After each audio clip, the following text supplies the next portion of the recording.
What's up, everybody? Raj, Henry here, and somebody else joining us today. Call me Mr. Unbothered. Looks like not Donovan Mitchell, Jamal Murray. I'm so tired, man. Let's see how long you can go without laughing. Welcome back, everybody, to Nuts and Bolts Sports. We're here to talk about another big night in the NBA. Let's just go ahead and get right into it. As Jordan kind of alluded to with those shades, Denver pulling off the 3-1 comeback again, beating the LA Clippers 104-89 in another Game 7 come from behind victory, kind of a wild one. Nikola Jokic leading the way for Denver with a triple-double. Jamal Murray adding in the 40 points. Kawhi and Paul George combining for a miserable night. Let's just put it that way. A terrible night on both ends of the floor, for being completely honest. And, like I said, this is Denver completing yet another 3-1 comeback. Let's give props a little bit to the Nuggets first. So Jordan, I'll toss it to you. Where do you want to start with Denver? Yeah, I think that's a good place. For as much Clippers bashing as we'll probably do here in the next couple minutes, it's important to highlight Denver. They have played their butts off in back-to-back series, down 3-1.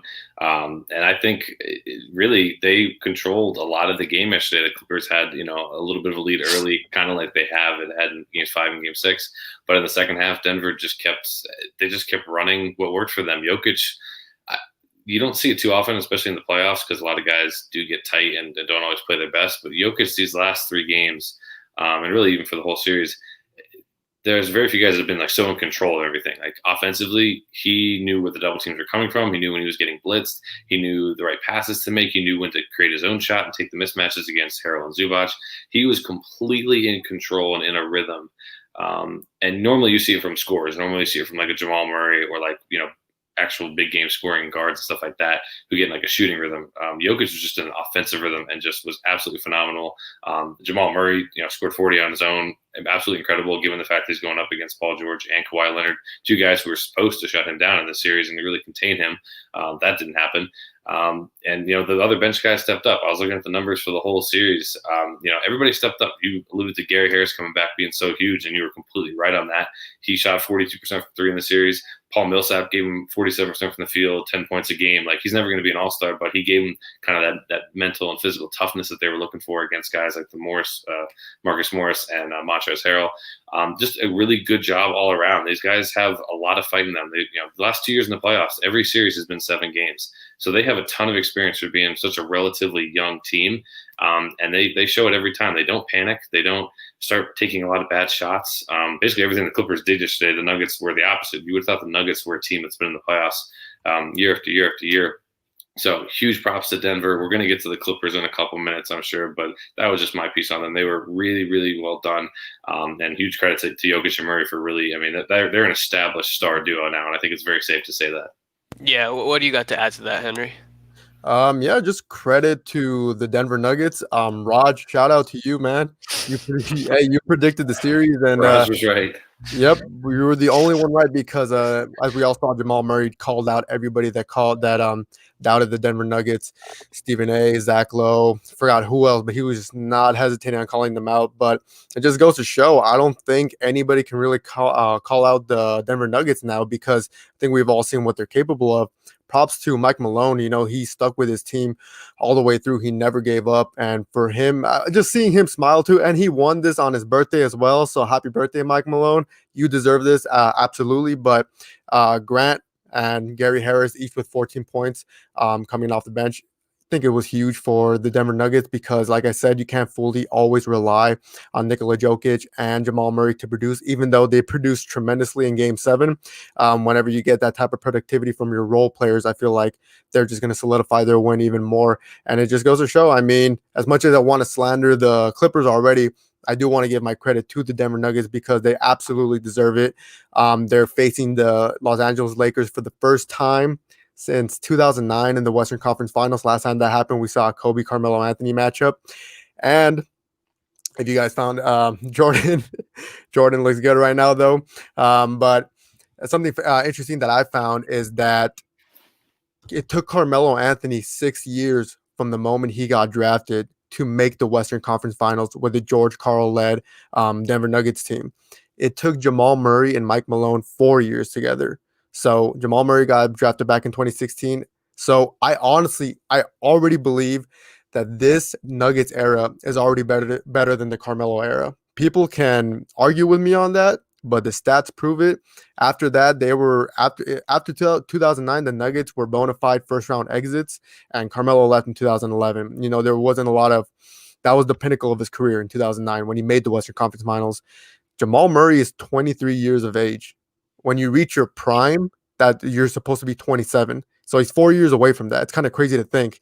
Nikola Jokic, he's 25. He's 2 years away from that category right there. So it just goes to show. I think the Nuggets don't only show that they're the dominant team compared to the Clippers. I think they're showing that their franchise is going to have longevity.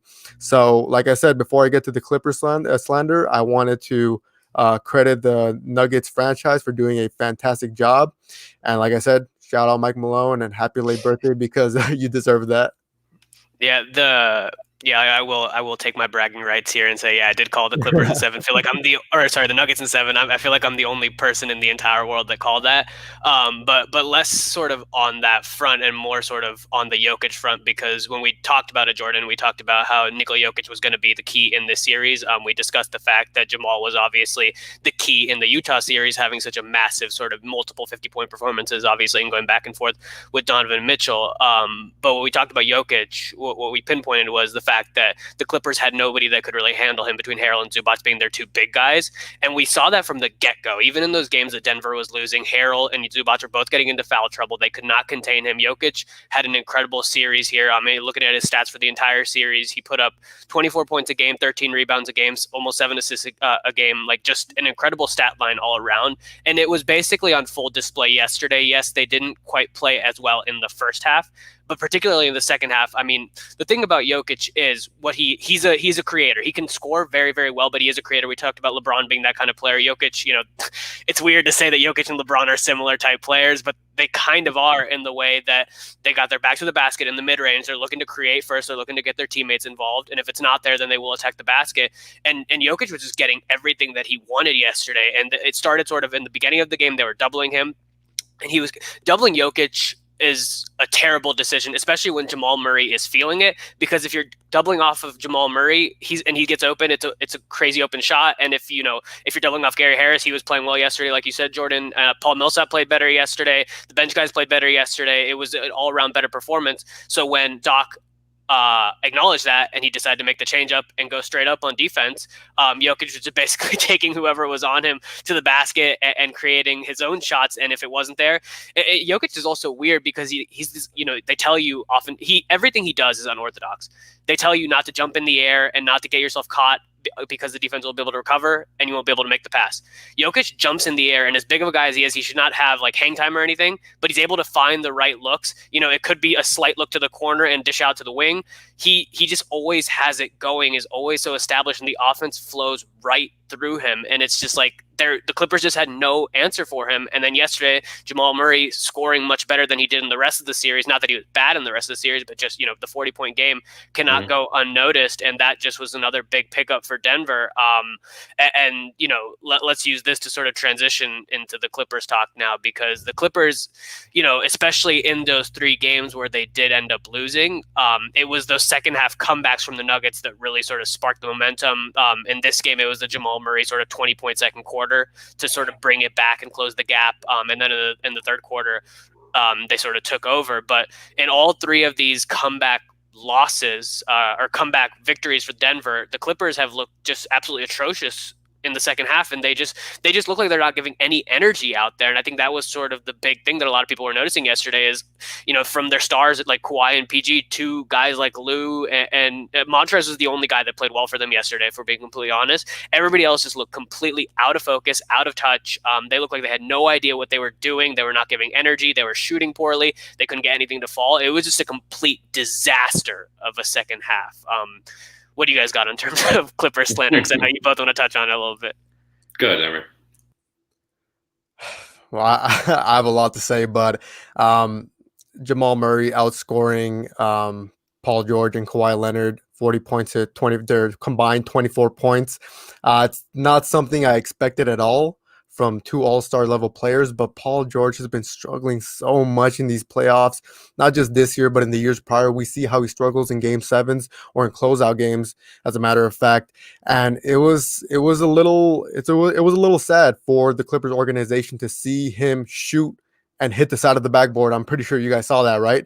It was not a pretty sight. You see that, and then people are like, I think the funniest thing was seeing people say that the Clippers gave up 7 years worth of picks for Paul George to hit the side of the backboard.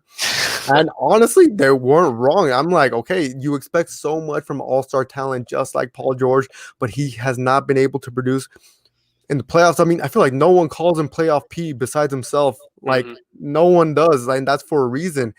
He's obviously not deserving of a nickname like that, at least not now. I hope he's able to bounce back in a way moving forward. But Kawhi Leonard, you expect so much more from him. Only 14 points in Game 7. This is a guy who just came off a finals victory with the Toronto Raptors and took over the East, and put the whole league on notice that he may be the best player in the world.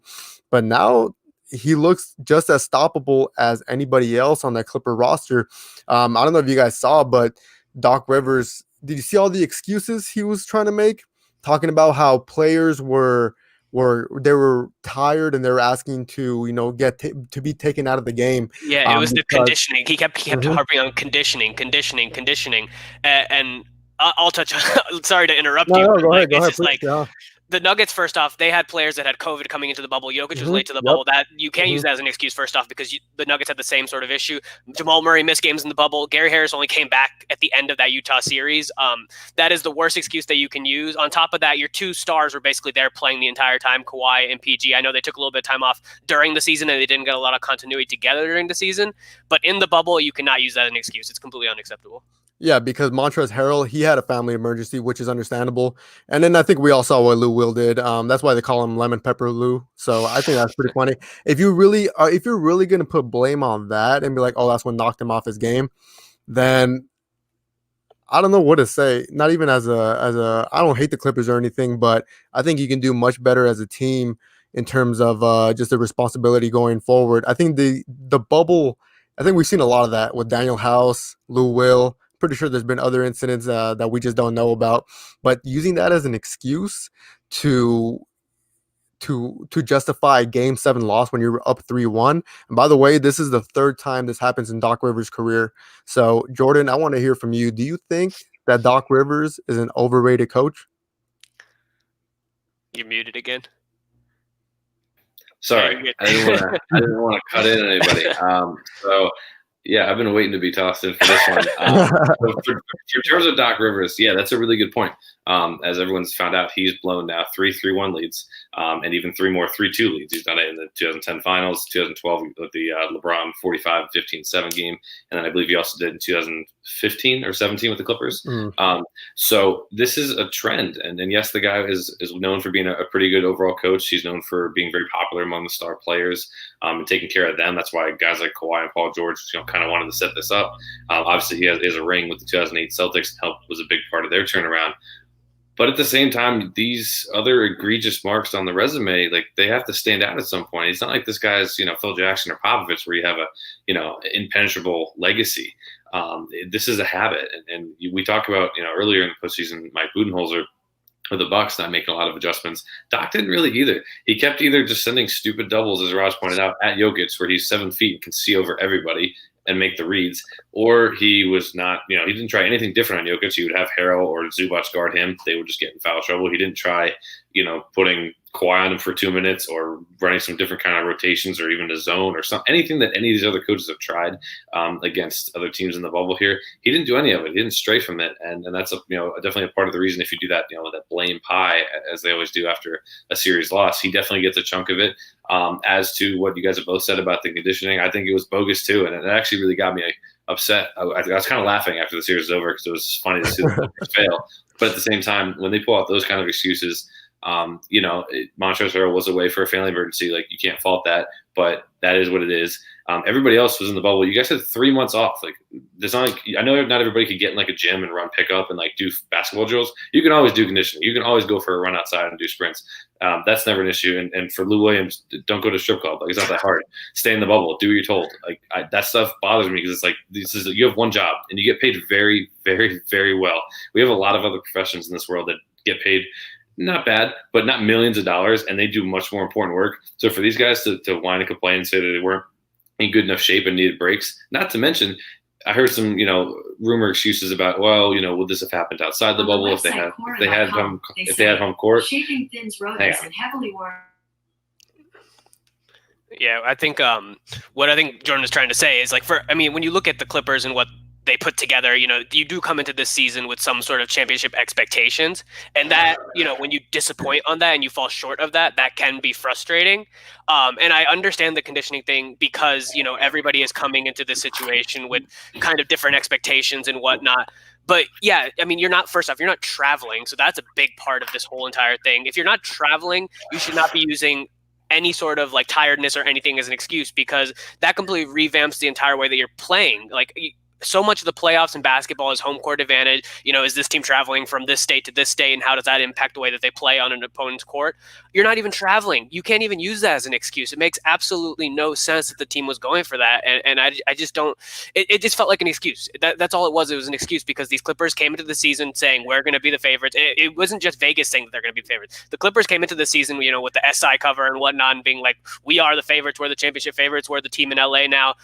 And they just didn't live up to it, and they had to be like, okay, what do we say now? They didn't even lose to the Lakers here. They lost to the Nuggets, and the Nuggets were the team that were right behind them, but I think a lot of people were expecting there to be a big drop-off between the top 2 seeds and the 3rd seed and lower than that. And the Nuggets proved that the Clippers, they were all talk. And continuity is a big thing. This team will certainly be better next season. We have to understand that.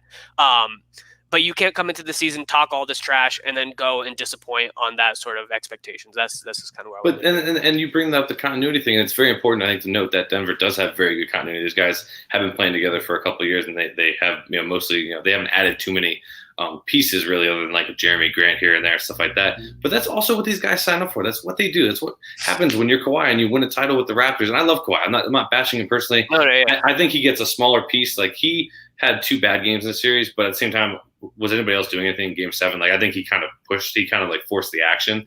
But this is what happens when you bolt out of Toronto or San Antonio, ask for a trade out, go to Toronto, you win a title, and you leave, which no one has ever done before. And then you do all this kind of back channeling communication, lead the Lakers on, thinking that you're going to possibly come there, and then all of a sudden you force the Clippers to swing this deal and trade away all of your any asset that you have, including draft picks, out to get your buddy Paul George from the Thunder, who, by the way, has stunk in the last 4 years of the playoffs.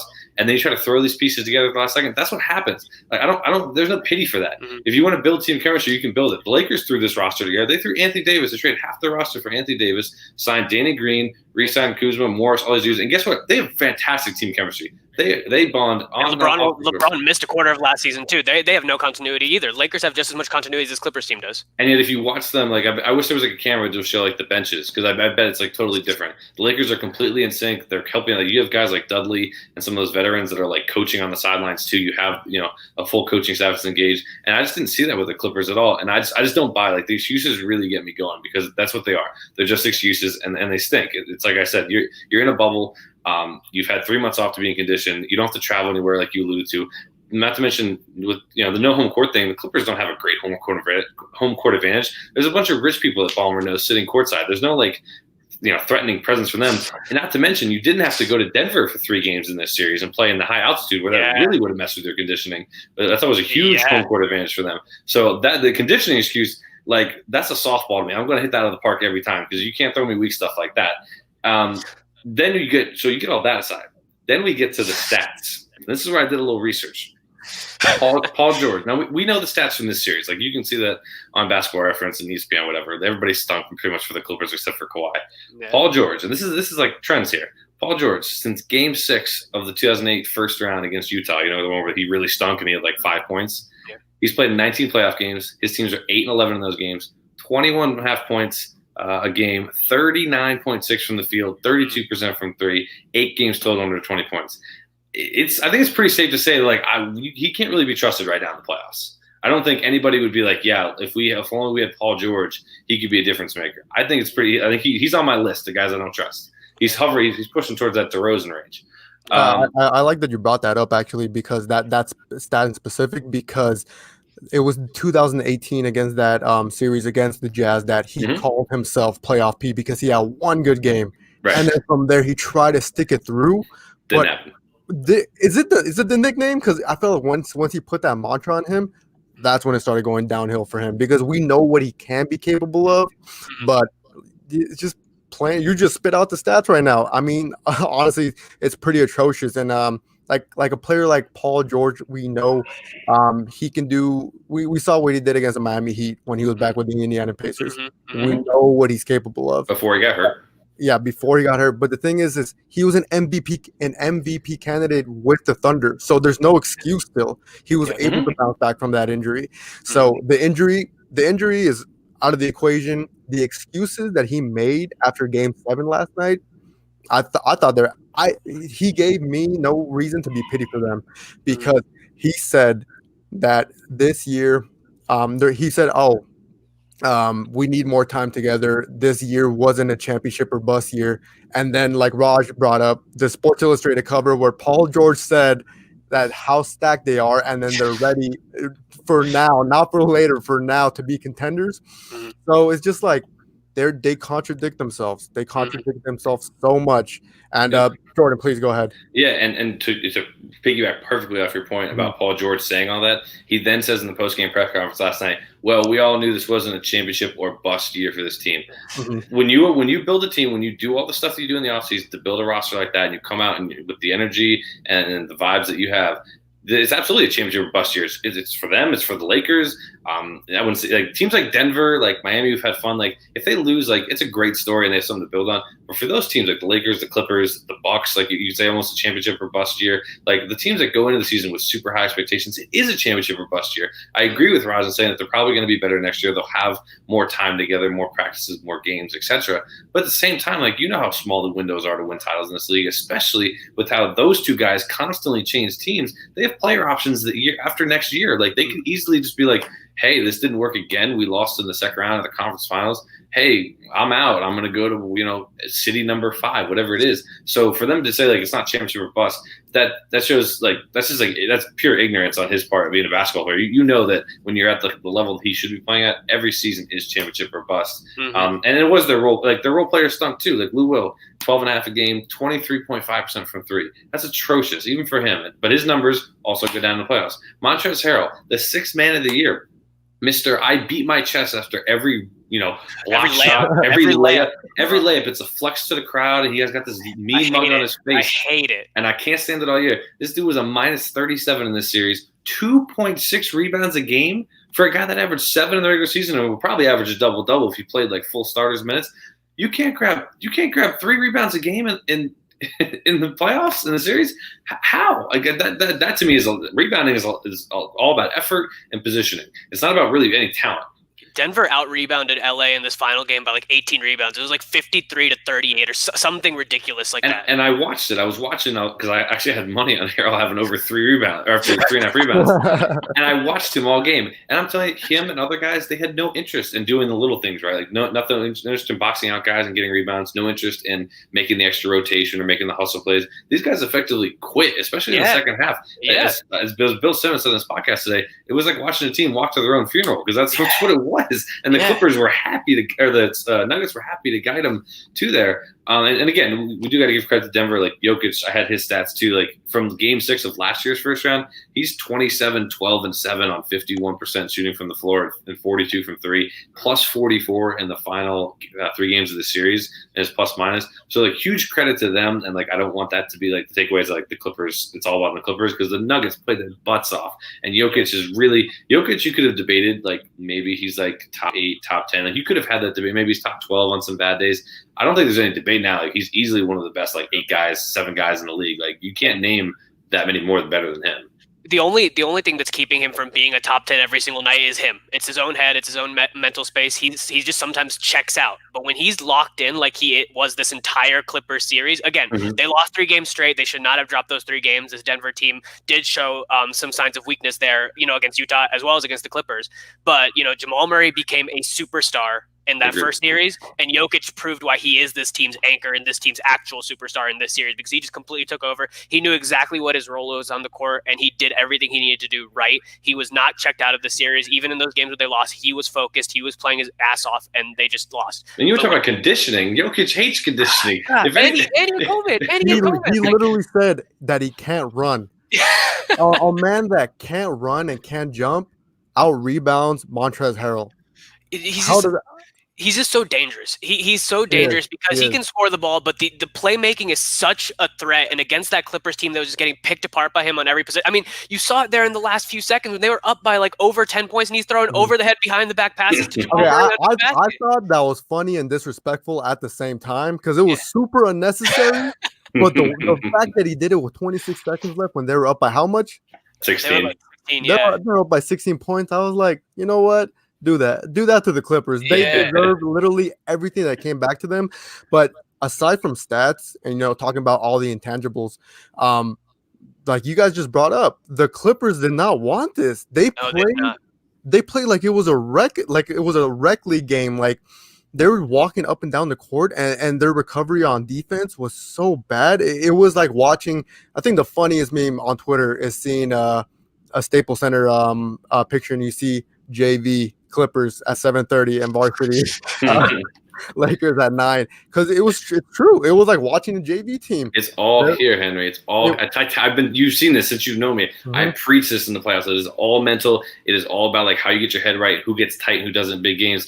And the Clippers look tight and passive. None of those dudes wanted to shoot. Like it's all here. And if you don't have guys that have it here, the Denver does. They have like guys like Paul Millsap, Jeremy Grant, Gary Harris who have it up here. Jokic shows got it up here. Like the mental battle is so big in regular season, but especially in the playoffs, it's amplified times like 10. Yeah. And you see who does it, who hasn't, who doesn't. And the Clippers, some of Kawhi does, but like none of those other guys do. No, that was the problem. Kawhi is the only one that's contained and level-headed on that team. And when he's having a bad night, and he was still going out there getting his shots. He still shot 22 shots. He just only made 6 of them, which is the problem. But you need the other guys to step up in that case, and they just didn't.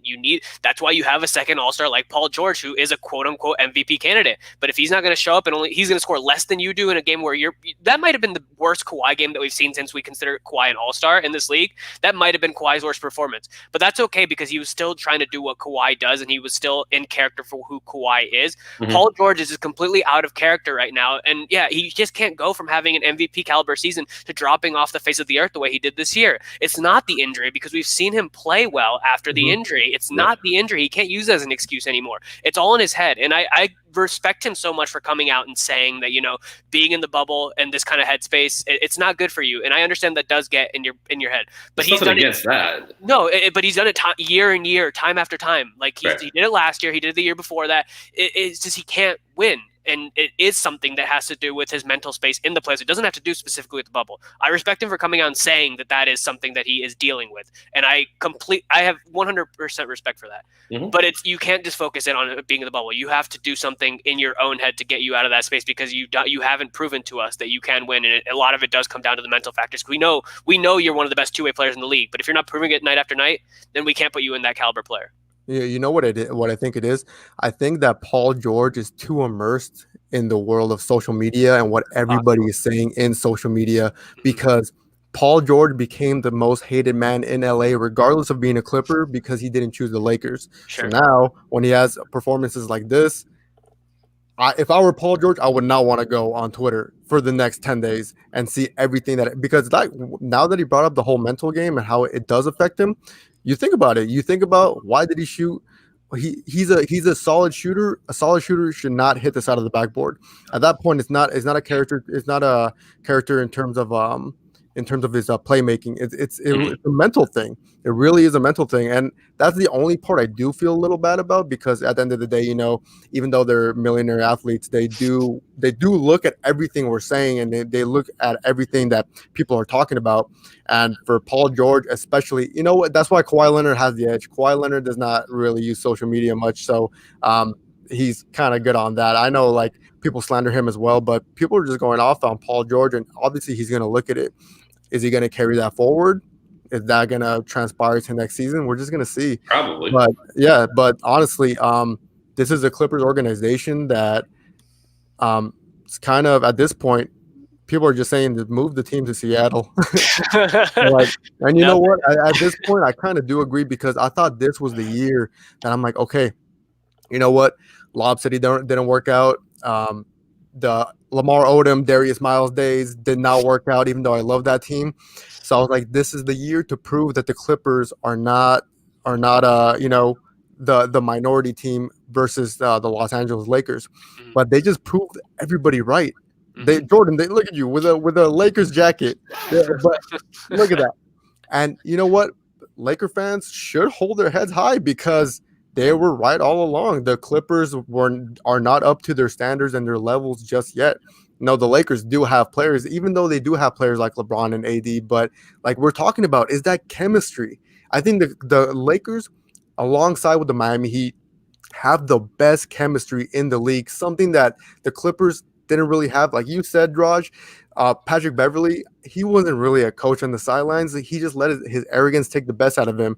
And then when the moments came, where he saw himself getting shut down, he had nothing to say. He averaged like 20 words a game. I think that was his best stat, just like all the yelling and all the intangibles he does.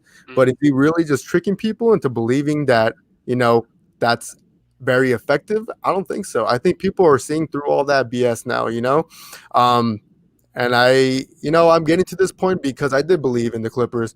I do think Doc Rivers is a good coach. I don't think he's an overrated coach per se, but someone to lose a 3-1 lead 3 times in their coaching career, that's just unacceptable. That's just so unacceptable. But I don't even think that was slander. I thought I was just preaching right now. I agree with both of what you guys are saying, that Doc Rivers, I think he's not proven himself here in Los Angeles, and I understand, he's making the player moves as well. He's got a vested interest. You talked about it, how the players respect him and whatnot. He does have that respect across the entire league, but it's just not a good fit. He needs to be out. He needs to be canned.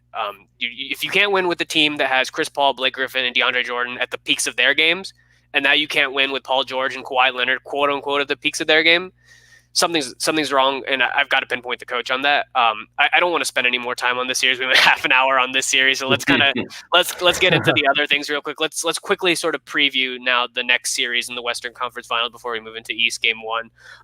Lakers versus Nuggets. That first game tips off on Friday. Now we've got a little nuts and bolts rivalry going on, because my brother's a diehard Nuggets fan, although I'm a Cavs fan. My brother's a Nuggets fan, so I've been rooting for the Nuggets for the past 3 years since the Cavs were garbage in LeBron's last year there in Cleveland. So I'm right now sort of a quote unquote Nuggets fan for the time being. And Jordan's obviously a Lakers fan, but this does come down to more than fandom, and it is, there's a lot of matchups sort of at stake here.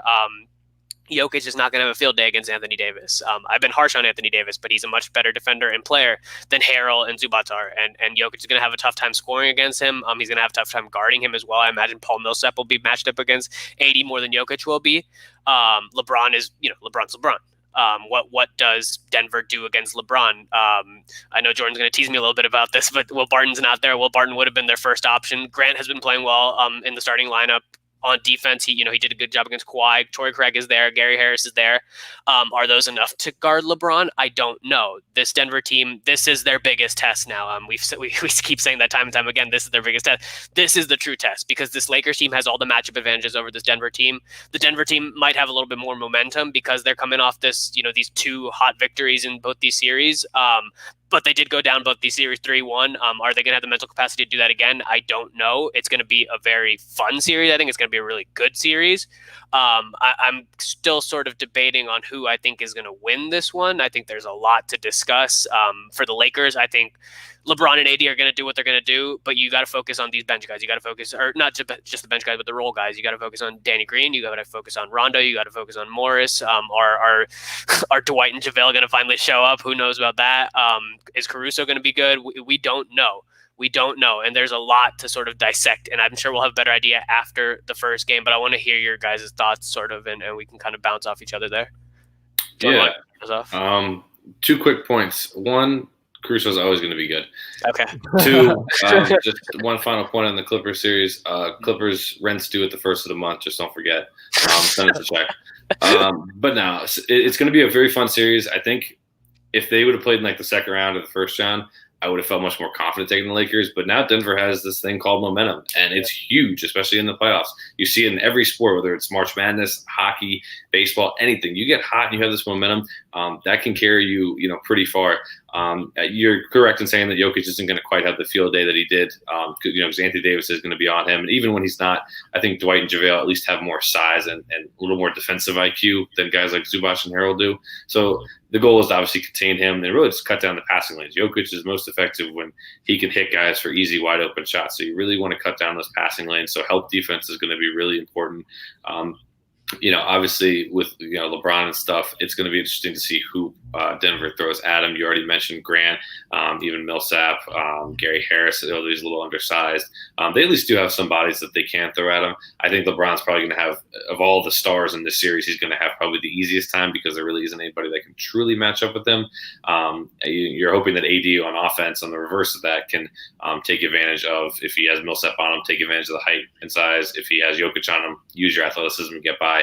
That's going to be an interesting wrinkle. But in terms of Jamal Murray, I think weirdly I feel better about Jamal Murray than I have the last couple of rounds because, in round 1, as Henry and I talked about earlier in the week, it was like you had Dame, who was the bubble MVP. You had CJ, who was like, this other sniper. And that was all the talk was like, can the Lakers guards do it? Can they do it? And then they got through that series. And then it was like, oh, well, here's the next level up, the next bosses. And it's, it's Harden and Westbrook, the evolved version of those two. And while they didn't, I'm saying the Lakers guards were great by any stretch, but like they've been through the ringer with these great guards so far. And the fact that it's just Jamal Murray here, nobody else in that backcourt really terrifies me. I think I feel a little more confident about that matchup because they could probably blitz him a little bit more.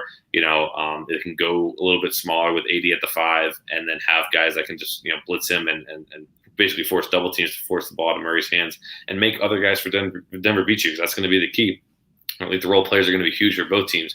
The big reason why the Lakers were able to pretty much easily defeat the Rockets was all their guys stepped up. Rondo came in, shot the ball well. Caldwell Pope, Markieff Morris, Caruso, even Kuzma. They all came in and shot the ball really well, and they were consistent in pretty much every game. Can they keep that up? I don't know. I know some guys are going to be there. As much as I joke about Caruso, I think he's one of the more consistent players, at least on doing all the little things that don't necessarily show up in the box score. As for the Rondos, is the shooting going to be there? Is it not going to be? Same thing with Kuzma. This is new territory for Kuzma. He's never been to the conference finals. We'll see how it goes. I'm sure stuff's going through his head. I don't know if he's the most mentally tough player that I've ever seen either. But it's going to be really fun. I think I'll wait until, because we still have time Friday before the game. Yeah. We'll spend a little more time on it, and I'll give a prediction. And I've been coasting off this Clippers thing that I haven't really looked at it. So we'll talk more then. But it's going to be a fun series, and I think Denver's more than worthy. I do not overlook them in any way, shape, or form. I think they're going to be very, very good, and it's going to be a very tough series no matter who wins. And it'll be fun. I can't wait for Friday. I'm excited. The one thing that I'm worried about too is the rust. The Lakers have not played for almost 5.5 days, going into Friday. So that will play a factor as well, where the Nuggets are tired, but also have been playing, and they do have, that continuity of playing games. So we'll see what happens. Yeah. What you got, Henry? I want to bring up 2 important things right now. Jordan, I just want to rewind what you just said about Jamal Murray, comparing him to Damian Lillard, Russell Westbrook, and James Harden. Yes, they're some of the best guards in the league, but the thing, I don't think you should be too relaxed on him for obvious reasons. But the thing is his play on the court has been translating to wins, something that Damian Lillard and James Harden haven't been able to do. They play amazing. They're able to score 40, 50 plus points a game in a playoff game, 30 plus against LeBron, but it didn't translate to wins. Jamal Murray, when he scores, even when he scores 16 to 20 points a game, it still translates to wins because he has the right pieces around him. Now, when Jamal Murray scores 40, 50 plus points a game, only better chances for the Denver Nuggets. So I think that's the biggest difference. I feel like too many people they pick out Jamal Murray from that group. And at 23 years of age, I think he's already worthy of being within that group, if not even more right now, because he's proving it. So if I were you, I wouldn't really be too eased on Jamal Murray, even though I know you're not. But I'm just saying, like, look out, because I see the way he's using all this talk as fuel too, because he's seeing the media. He's seeing everybody say, like, no, even though blah, blah, blah, they're on the roll, I still see the other team, yada, yada, yada. Jamal Murray has proven to me, I was one of the people that said, no, Clippers in 6, no, Clippers in 5, don't worry. And I was wrong because I did see that Jamal Murray's game, not only his scoring, but just his presence on the floor, is going to translate to wins, something that Damian Lillard and James Harden and Russell Westbrook couldn't do. So that was the biggest thing. Number two, we see a trend with the Lakers. And I think it's one of the funniest trends in this. I know where you're going. So what do you guys think? Are they going to lose game 1? Probably. Yes or no? You're muted. My bad. I pulled a Jordan. No, it's going to be a feel-out game for LeBron. That's what we've seen time and time again from LeBron. That's what we've seen in this bubble. That's what we've seen for years and years and years and years. I am so used to it. Doesn't even faze me. Like game 1s for LeBron teams for me is just like, it's just whatever.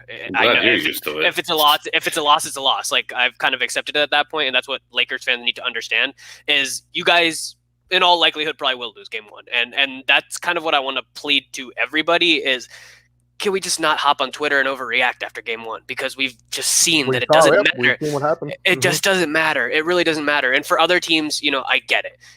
If the Bucks lose game 1, maybe we can overreact a little bit. If the Raptors lose game 1, maybe we can overreact a little bit. When LeBron teams lose game 1, just shut up and wait for game 2. That's all I ask of everybody, please, because I'm just tired of it. I'm just absolutely sick of people complaining and getting upset about LeBron losing game 1. He's Wash King. Stop. Enough. If this is not if this is not proven to you guys that LeBron James is still the best player in the world, then I don't know what will. There's like literally no case against it anymore. There's no case against it anymore. LeBron is the single best player in the league, and I can't. I'm done with it. I'm done with anybody trying to debate this thing. It's not KD. It's not Kawhi. It's not PG. I don't care who it is. Not Steph. It's LeBron. He's top of the league again. He's the only guy that's still there. He's not Giannis anymore either. It's LeBron. Like, there's just no competition. The Lakers should have come into the series and into the season the favorites. They were the best team in the West. What case is there anymore? What case is there anymore against LeBron James? Okay. I have a huge question for you guys.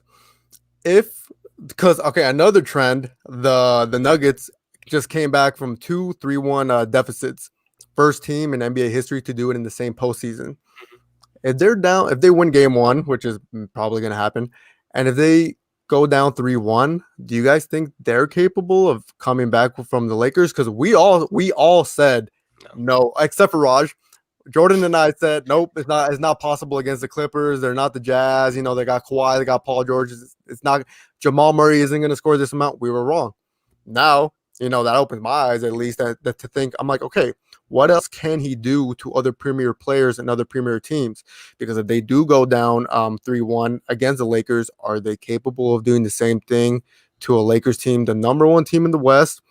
LeBron James, 35 years of age, in his 17th season, playing as if he's about to get his next MVP, which he should. I don't think Giannis deserves it this year, but I think in your GOAT case, if they do come back 3-1 and they do end up moving on to the Western Conference Finals in this crazy scenario, I don't think LeBron can really be looked at as the greatest player in the league if that happens. And I just want to bring that up because you're a Nuggets fan, or you're on the Nuggets side, and Jordan's a Lakers fan, and we see these two trends. What if they collide, and then this happens? I'm curious to hear. I don't want to go 3-1. No, I want this 2-2. The series is like picking like my two favorite children because like it's LeBron and it's the Nuggets. Like if the only other situation that would have made this worse is if they were playing the Cavs right now. Like that would be the only thing that would have made this thing worse for me. And it's tough to pick against LeBron in any case. I do agree with what Jordan said that Nuggets do have momentum right now, and that's a big factor in sort of what's swaying me one way or the other. I don't feel ready yet to make my official predictions. We will do that on Friday because we'll probably air before that game goes live on Friday.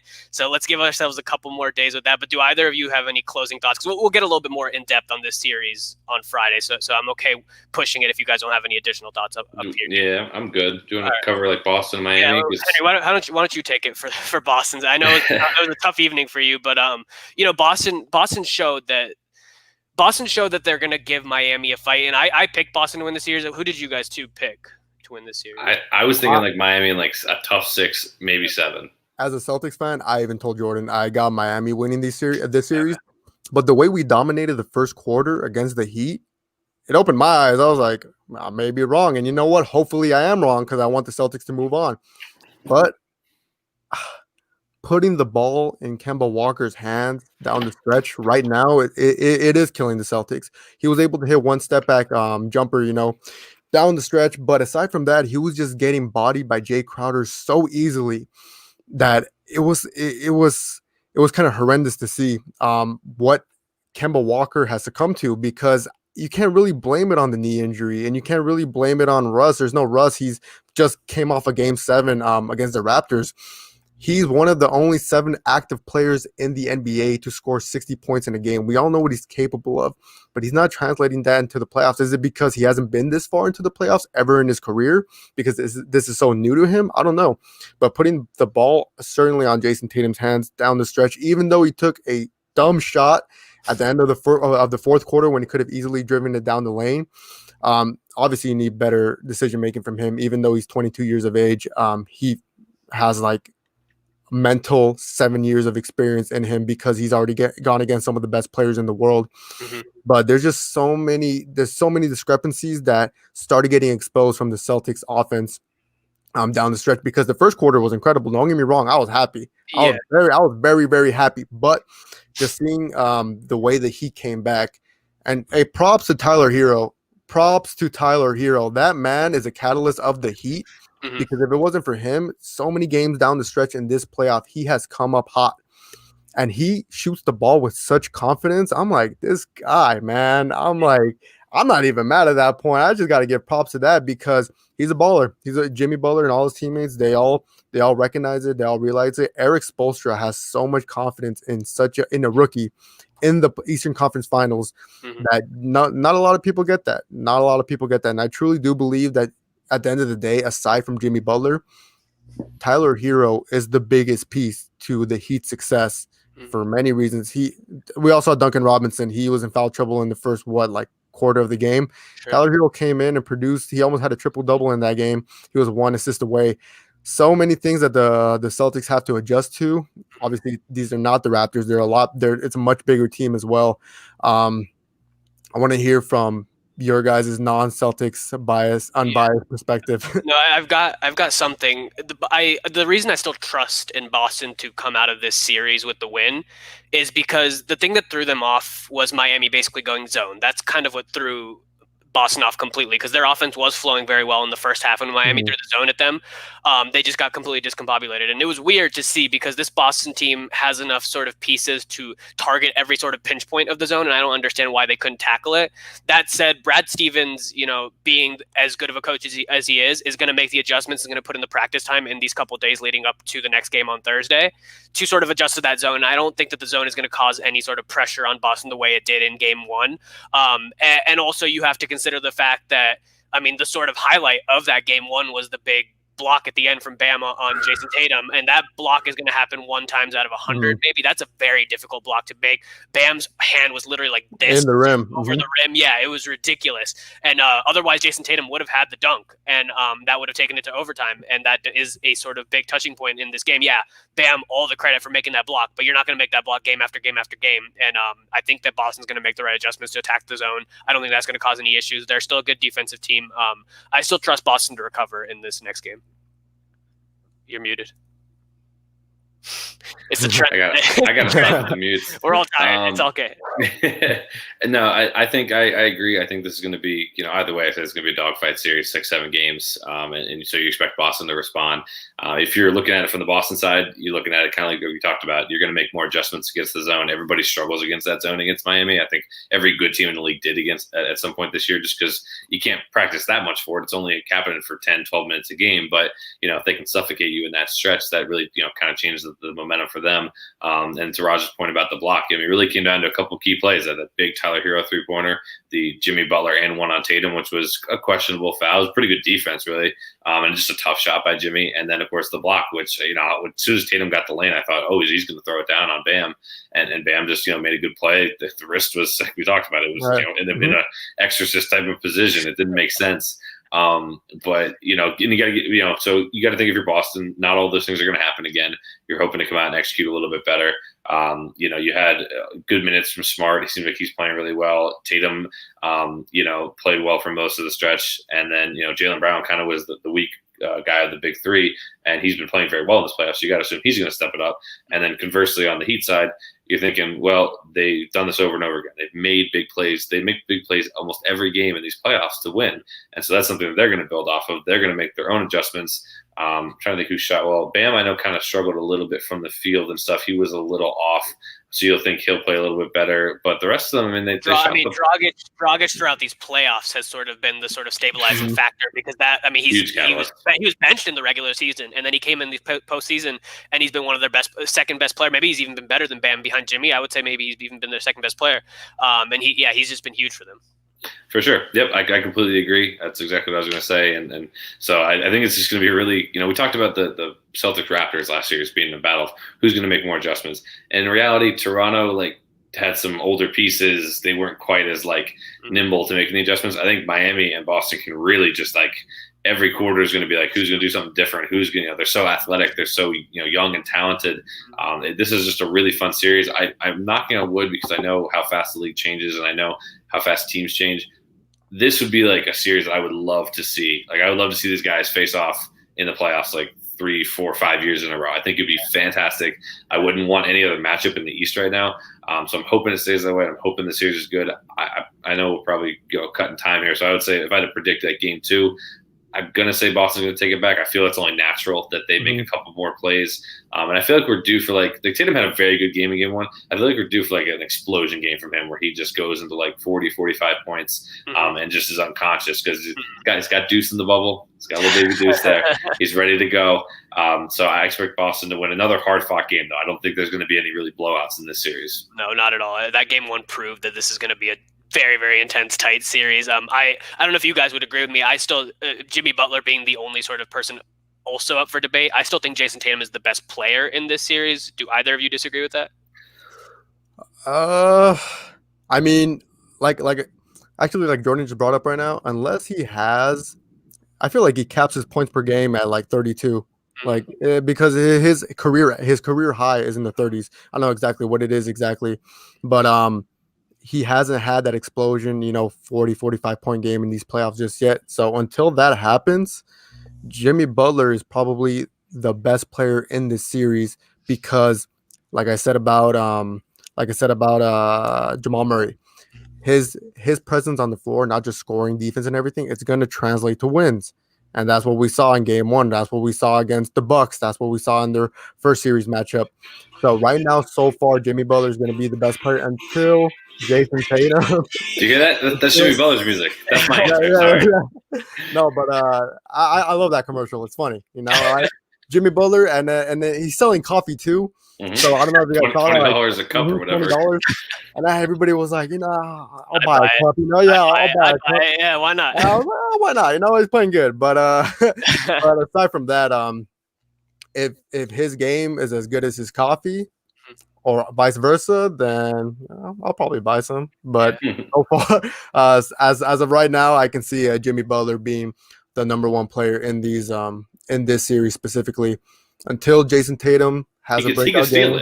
he could steal it, I think, is like the big thing. Tatum, if he plays well enough and Boston's able to win the series, I think like the spot's up for grabs between like the two of them in like the player rankings of the league. So I think Tatum has a chance to steal it. It's Jimmy's right now, and it's going to be really tough to get. But I think Tatum, he's right there. Like he plays just almost as good at defense. He plays, he's obviously a great shooter. I think it's really, really close. Did I say Tatum or did I say Butler? I meant to say Tatum, but I don't know what I said. I think you said Tatum. I think you said Tatum. All right, I hope I said Tatum. That's what I meant. But yeah, I agree with what you guys are saying. Let's just close things out here. Let's just go through this really, really quick. We got the All NBA teams. First team: LeBron, Giannis, Luka, Anthony Davis, James Harden. Second team: Dame, Kawhi, Jokic, Chris Paul, Pascal. Third team: Ben Simmons, Jason Tatum, Jimmy Butler, Rudy Gobert, Russell Westbrook. Any surprises here? I'm not really surprised by any of this. No Trae Young? No, not at all. No Bradley Beal? No? Not deserving. No? Not deserving. Just kidding. I don't. Just kidding. I'm not deserving at all.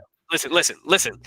Yeah, we were talking about this before we got on the air. You can put up all the points that you want, but if you're not going to play defense, Bradley Beal's a solid defensive player. I'll give him a little bit more credit than I'll give Trae Young at least. But if you're not going to win games, you're not going to show up on this team, and that's that. Mm-hmm.